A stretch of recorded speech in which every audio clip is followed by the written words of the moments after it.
Moving on, family members of 11 students who perished in a road accident in Mwingi in the county of Kitui are still searching for answers of the death of the students from the St. Gabriel Primary School. And as the search continues, the driver of the truck that was involved in the accident on Saturday night has been charged in court. Abdallah Hussein is facing 9 counts of charges that he has vehemently denied, with the court granting him 1 million shillings cash bail.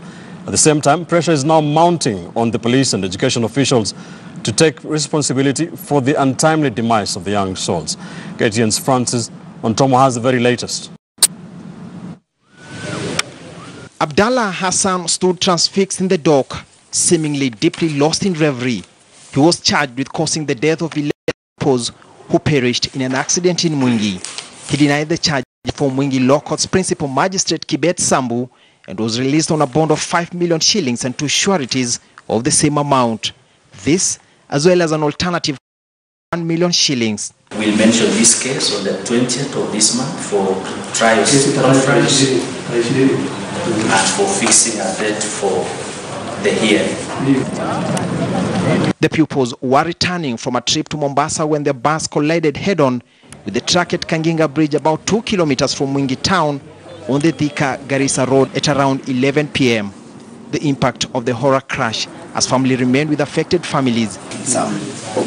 And no one knows the pain more than this man, Joseph Musioka. Out of the 11, 2 were his, both this year's KCPE candidates. The boy was doing excellent because the end term, this end term results, he was the leading one in his class with the 468 marks.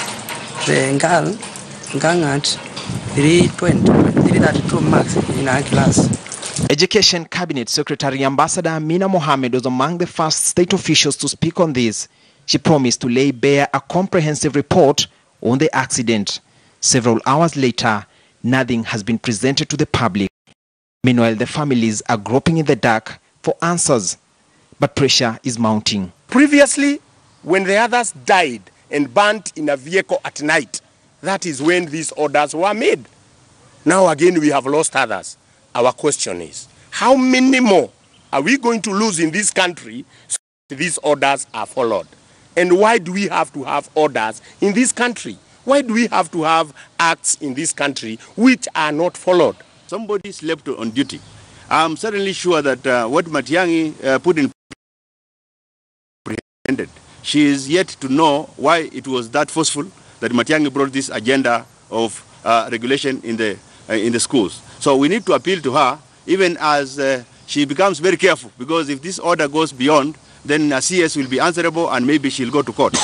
The Road Safety Association of Kenya says heads must roll. The association has refused to accept the ministry's approach to the accident. Francis Ontomwa, KTN News, Nairobi.